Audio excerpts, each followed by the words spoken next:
ঈদ মোবারক। ছাত্র শিবির বিপুল ভোটে ডাকসুতে জিতছে। এই বিজয় ছাত্র শিবিরের না, এইটা মজলুমের বিজয়। আমি 20 আগস্ট লিখছিলাম গত মাসে, ডাকসু নির্বাচন নিয়ে আমার প্রেডিকশন বলি, ছাত্র শিবির ভিপি জিএস সহ বেশিরভাগ আসনেই জিতবে। হলগুলোতে কিছু আসন ভাগাভাগি হবে। শিবিরের বিজয় হবে ফেনোমেনাল, ভোটের তফাৎ হবে প্রচুর। এই নির্বাচন শেষ পর্যন্ত বাঙ্গু সেকুলার এস্টাবলিশমেন্ট হইতে দেবে কিনা এটা দুশ্চিন্তা। খুব খারাপ কিছু ঘটায় নির্বাচন স্থগিত করে দিতে পারে। বিশেষ করে বামেরা শেষ মুহূর্তে নির্বাচন বয়কট করতে পারে। একটা ইসলামপন্থী দল ফেয়ার নির্বাচনে জিতে আসবে, এর চাইতে বড় দুঃস্বপ্ন বাঙ্গু প্রগতিশীল বা ভারত বা পশ্চিমাদের নাই। কিন্তু ঠিকভাবে নির্বাচন হইলে এইটা ফলাফল হবে বাংলাদেশের রাজনীতিতে সুদূর প্রসারী। সেটা শুধু বাঙ্গু প্রগতিশীলরা না, সম্ভবত ইসলামপন্থীরাও ঠাউর করতে পারতেছে না। যা বলছিলাম তাই হয়েছে, তাই না? এই ফলাফল বাংলাদেশের সেকুলার এস্টাবলিশমেন্টের জন্য এক ভয়ানক দুঃসংবাদ। পুরা সেকুলার এস্টাবলিশমেন্ট কিন্তু দাঁড়াইছিল শিবিরের বিরুদ্ধে। শেষ রক্ষা হয় নাই। এখন আসেন আমরা দেখি এই ফলাফল আসলে কি বার্তা দিচ্ছে। বার্তা হইতেছে বাংলাদেশে ইন্ডিয়ান ন্যারেটিভ পুরোপুরি পরাস্ত হয়েছে। আলহামদুলিল্লাহ।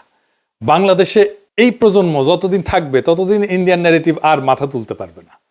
কিন্তু ছাত্র দলের পরাজয়কে অবশ্যম্ভাবী ছিল না। ছাত্রদল এই নির্বাচনে জিতে যাইতে পারত, ডাকসু তাদেরই হইতো। হয় নাই কারণ তাদের নির্বুদ্ধিতা, রাজনৈতিক অপরিপক্কতা এবং বেকুবের মতো আত্মবিশ্বাসের কারণে তাদের এই ভরাডুবি। বিএনপির এই ভরাডুবির পেছনে আছে বিএনপির কান্ধে চেপে বসা কিছু রাজনীতির জ্ঞানহীন মানুষ, অপদার্থ মানুষ। আমি একসময় দেখাইছিলাম, আজ তাদের ক্ষমা দেখায় পরিচিত করে দিতে চাই না, এরা হাতে ধরে বিএনপিকে গাড্ডায় ফেলছে। তাও একজনকে দেখেন কইছিল শিবিরের ভরাডুবি হবে, তৃতীয় বা চতুর্থ হবে শিবির। এরা হইতেছে পলিটিক্যাল অ্যানালিস্ট, বিএনপির বুদ্ধিজীবী। ভাবেন তাইলে কি অবস্থা বিএনপির। নাই বনে শিয়াল রাজা। এরাই বলছিল ছাত্রীদের হলে শিবির জিতবে না, জিতছে তো বটেই। রোকেয়া হলে সাদিক কায়েমের নাম ঘোষণা হইলে কেমন আনন্দে উল্লাস করে উঠছে ছাত্রীরা দেখেন। জামালউদ্দিন খানের 26, মোহাম্মদ শাফিউর রহমান 16, মোহাম্মদ বিরিয়ানি মোল্লা 6, মোহাম্মদ আন্দাউর রহমান শিবন 1, মোহাম্মদ আমিনুল ইসলাম খান 199, মোহাম্মদ আবু সাদিক খানের 966।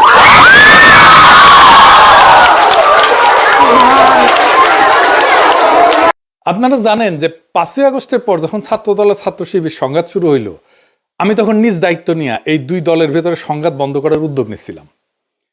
সেই মিটিংয়ে শিবিরের প্রেসিডেন্ট সেক্রেটারি উপস্থিত থাকলেও ছাত্রদল প্রতিশ্রুতি দিয়ে হাজির হয় নাই। আমি কেন তাদের মধ্যে নেগোসিয়েশনের উদ্যোগ নিয়েছিলাম?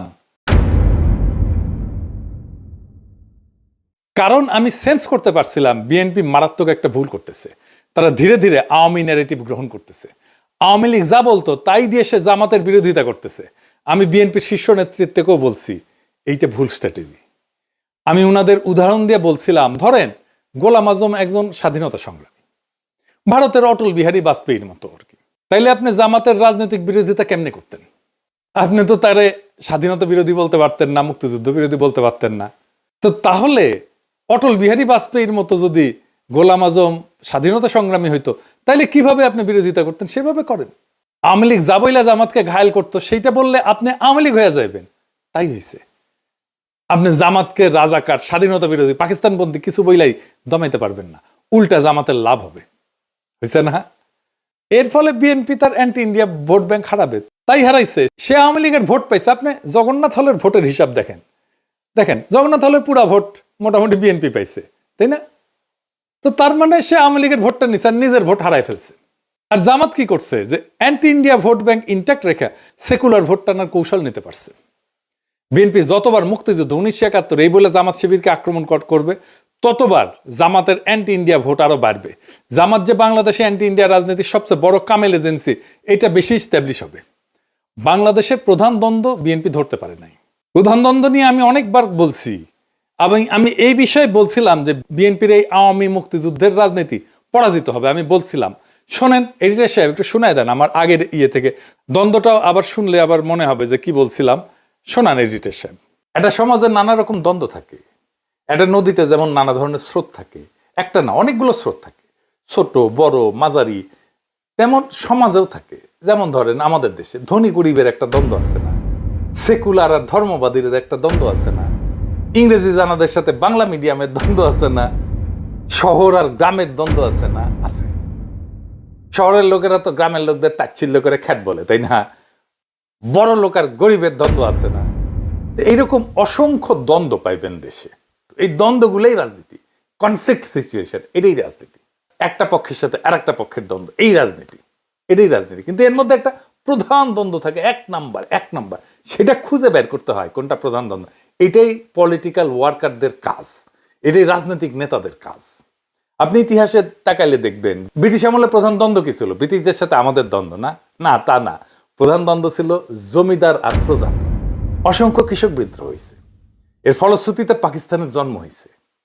ভারতের স্বাধীনতা আন্দোলন আর পাকিস্তান সৃষ্টি এক না, দুইটা আলাদা দ্বন্দ্বের ফল।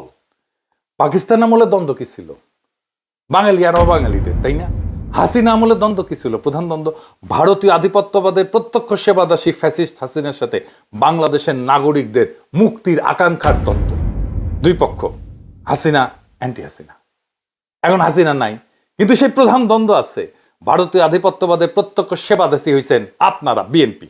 এখন আপনাদের সাথে বাংলাদেশের নাগরিকদের মুক্তির আকাঙ্ক্ষার দ্বন্দ্ব শুরু হয়েছে। এই লড়াইয়ে আপনারা পরাজিত হইবেন, অবশ্যই হইবেন। এটাই ইতিহাসের শিক্ষা। আজ হোক কাল হোক পরাজিত হইবেন।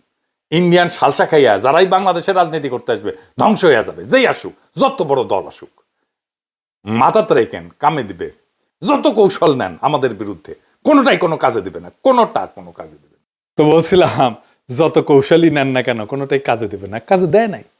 ভারতীয় বয়ান জয় বাংলা হয়ে গেছে। ইন্ডিয়া যে হারছে সেটা নিঝুম মজুমদারের আহাজারিতে শোনেন। ইলেকশনের আগে সে বাক্য ঝাড়ি ছিল, সে বলছিল যে ওরাও হারবে, আপনারাও হারবেন, মানে বিএনপি করছে আর কি। শুনেন, শুধু আপনার বিবেচনার উপর একটু ছেড়ে দেই। Now it is your call, it's your take. সিদ্ধান্ত আপনার। কালকে নির্বাচন, প্রশ্নের জবাবটা আপনারাই দিয়ে দেন। যদি জামাত শিবির নির্বাচিত হয়, হেরে গেছি, আপনারাও আমরাও সম্মিলিতভাবে। প্লিজ হেরে যায়েন না।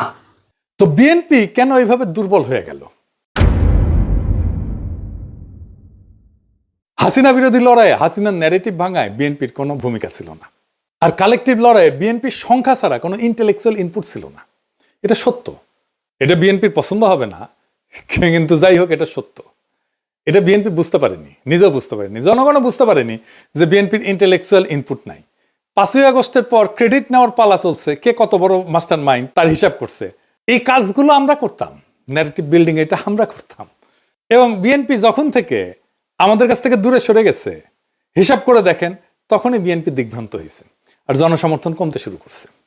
আমি বলতেছি না যে আমাদের জন্যই কমছে, বরং কমছে এই কারণেই যে আগে আমরা যে ন্যারেটিভ তৈরি করতাম, এটা তো বিএনপির জন্যই করতাম। ফ্রি করতাম, ডিফেন্ড করতাম তো বিএনপিরই, ফ্রি। এখন তার করি না, তাই সব দুর্বলতা ফাসাদ করে বের হয়ে গেছে। বিএনপি জামাতের রাজনৈতিক বিরোধিতা কিভাবে করতে পারতো, এই নিয়ে আমার পরের এপিসোড দেখবেন। এখন জামাত কইতে পারেন, দাদা আপনি এইভাবে স্ট্র্যাটেজি কইয়া দিতেছেন, ভয় নাই, কইয়া দিলেও শুনবে না ওরা। আর যদি শুনেও তাতে আপনাদের ক্ষতি নাই। রাজনীতির জ্ঞান বিএনপির লবডাঙ্কা হইলেও ইগো আছে টনটনা, 16 আনার উপরে 18 আনা। এখন প্রশ্ন হইল, বিএনপি কেন এই রাজনৈতিক অবস্থান নিল? কারণ বিএনপি ডরাইতেছে যে ইসলামপন্থীরা ইমার্জ করছে, লীগ আর বামেরা না থাকলে সে এটা সামলাইতে পারবে না। তারা এটা বুঝাইছে ইন্ডিয়া, তাই লীগের ভোট তাদের লাগবে। কিন্তু সেটা নিতে গিয়া যে নিজের ভোট ব্যাংক দেউলিয়া হয়ে যায়, দল জয় বাংলা হয়ে যাইতেছে, তার কোনো খেয়াল নাই। রাজনীতিতে পলিটিক্যাল এনিমি বা দুশ্মন সিলেক্ট করতে হয়। আওয়ামী লীগ বিএনপির দুশ্মনের মর্যাদাও দিতে চায় নাই। সে তার দুশ্মন বানাইছিল জাতীয় পার্টিকে, গৃহপালিত দুশ্মন আর কি। হাসিনা চলে যাওয়ার পরে বিএনপি চাইছিল প্রথমে যে আওয়ামী লীগ তার দুশ্মন হোক, সেই জন্য সে আওয়ামী লীগ নিষিদ্ধ চায়নি। আওয়ামী লীগ দল নিষিদ্ধ হওয়ার পরে সে চাইছে জাতীয় পার্টি তাদের দুশ্মন হোক, মানে বিরোধী দল হোক। এটাও ইন্ডিয়ার প্রেসক্রিপশন। তারা কখনোই চায় নাই জামাত বিরোধী দল হোক, এমনকি এনসিপি হোক। এখন নিজেরই বিরোধী দল হওয়া লাগবে। এখন শিবিরের এই বিজয়, ডাকসুতে বিজয়, কি অর্থ বহন করে বা এটা কোথায় যাইতে পারে? এই ডাকসুই আগামী সরকারের ছায়া, যদি সে রাজনৈতিক দল ক্ষমতায় যাওয়ার জন্য তৈরি থাকে। 1971 ঠিক আগে তোফায়েল আহমেদ জিতছিল, আসম আব্দুর রব জিতছিল ছাত্রলীগ থেকে। তারপরেই আসছে 71 মুজিবের ক্ষমতা নেওয়া। 1990 আমানুল্লাহ আমার খোকনের জেতা, একই রকম। তাই এইবারে ডাকসুতে ছাত্র শিবিরের বিজয় এটাই বলতেছে আগামী জাতীয় নির্বাচনে বিএনপির বিজয় এখন অনিশ্চিত। এনসিপিও আর রাজনীতিতে জায়গা করে নিতে পারবে না। তবে ধরেন মুজাহিদুল ইসলাম সেলিমরাও জিতছিল ডাকসুতে, মাহমুদুর রহমান মান্নারাও জিতছিল, কিন্তু জাসদ বাসদ বা সিপিবি ক্ষমতায় গেছে, যায় নাই। কেন আর কখন এই ডাকসু আগামীর ক্ষমতার রাস্তা হয়ে ওঠে আর কখন হয় না, সেই হিসাবটা জানতে হবে। আপনি যদি এই বিজয়কে ক্ষমতা পর্যন্ত নিয়ে যেতে চান, প্রত্যেকটা পদক্ষেপ এখন হিসাব কইরা মাইপে ফেলতে হবে। আমি বিজয়ের আনন্দে আত্মহারা হইতে নিষেধ করছি, কারণ আগামী কাল থেকেই শত্রুরা বিপুল বিক্রমে ঝাঁপায় পড়বে আমাদের উপরে। প্রচুর টাকা পয়সা নিয়ে, বাজেট নিয়ে, পুরো সেকুলার স্ট্যাবলিশমেন্ট ঝাঁপায় পড়বে। প্রথম আলো, ডেইলি স্টার নিয়ে এই লড়াইটা জিততে হবে, আমরা এটা জিতবো। বাঙ্গুয়েলুট সেকুলার স্ট্যাবলিশমেন্ট জানে না আমরা কই দিয়া কেমনে চাপা মেট দিব, কিন্তু আমরা দিব, এবং আমরা ওদের সাথে আগায় আসছি। ওরা চলে ডালে ডালে, আমরা চলি পাতায় পাতায়। ফাইনালি বিএনপি নেতা কর্মীদের বলি, এবার বুঝছেন তো ভাই, সবার উপরে এইটা ন্যারেটিভ তৈরির ক্ষমতা, এটাই আসল পাওয়ার। আমার কমেন্ট বক্সে এসে গালি দিয়ে আমারে নিয়ে ট্রল কইরা রাজনীতিতে গোল্লা খাইবেন বারে বারে। পলিটিক্যাল পাওয়ারটা তৈরি হয় মানুষের অন্তরের খবর জানার মধ্যে দিয়ে, আর তার ভিত্তিতে রাজনৈতিক কৌশল তৈরিতে। সংখ্যা এখানে কোনো মোটেই গুরুত্বপূর্ণ বিষয় না। আমি 1 জন 2 জন 3 জন 4 জন না 10 জন, আর আপনারা 1 কোটি কিনা কিচ্ছু যায় আসে না। আপনি 10 জনের কাছে হাইরা যাবেন। জাতীয় নির্বাচনে একই ঘটনা ঘটবে, তৈরি থাকেন। আজকের ডাকসু নির্বাচনের ফলাফল কোনো সাধারণ ঘটনা না, এটা এক নতুন ইতিহাসের সূচনা, এক নতুন দিগন্তের ইশারা। যারা মনে করছিল ইসলামপন্থীরা কেবল প্রান্তিক শক্তি, তাদের ধারণা ভেঙে চুরমার হয়ে গেছে। এই বিজয় প্রমাণ করছে সঠিক ন্যারেটিভ, সংগঠনের শক্তি আর জনগণের অন্তরের খোঁজ জানা, এই তিনের মিলনেই ভবিষ্যৎ লেখা হয়। বাংলাদেশের মাটিতে ভারতীয় আধিপত্যের বয়ান ধসে পড়ছে, সেকুলার স্ট্যাবলিশমেন্ট হতভম্ব হয়ে গেছে, কিন্তু এই লড়াই কেবল আজকের বিজয় উদযাপনের মধ্যে সীমাবদ্ধ না। এখন থেকে শুরু হবে আসল সংগ্রাম, ন্যারেটিভ ধরে রাখা, তা আরো বিস্তৃত করা, আর জাতীয় রাজনীতির ময়দানে এই বিজয়কে রূপান্তর করা। ইতিহাস সাক্ষী, ডাকসু কখনো কেবল বিশ্ববিদ্যালয়ের দেয়ালে আটকায় থাকে না, এটা পুরো জাতির রাজনীতির পূর্বাভাস হয়ে ওঠে। তাই এই বিজয় কেবল একটা সংগঠনের না, এটা একটা প্রজন্মের, একটা জনগণের, একটা আন্দোলনের, একটা বিপ্লবের জয়। আমাদের দায়িত্ব এখন দ্বিগুণ। শত্রুপক্ষ আসবে সর্বশক্তি নিয়ে, মিডিয়া তার অর্থবল নিয়ে, কিন্তু আমাদের হাতে আছে সেই শক্তি যা তাদের নাই, মানুষের অন্তরের খোঁজ জানা আর ন্যারেটিভ তৈরি করার ক্ষমতা। এটাই আসল শক্তি, এটাই আসল পুঁজি। তাই বলি, আজকের ডাকসুর বিজয়কে আগামীর বাংলাদেশের পথ চলার ভিত্তি কইরা গড়ে তুলতে হবে। আত্মতুষ্টিতে না, দৃঢ় কৌশলে আগায় যান। শত্রুর আঘাতকে ভয় না, বরং প্রেরণা বানান, কারণ এই প্রজন্ম প্রমাণ করে দিচ্ছে বাংলাদেশের রাজনীতির আগামী দিনে আর কোনো ভারতীয় বয়ান না, জয় হবে কেবল বাংলাদেশি নাগরিকদের মুক্তির বয়ানের। এই পথেই মুক্তি, এই পথেই ভবিষ্যৎ। ইনকিলাব জিন্দাবাদ।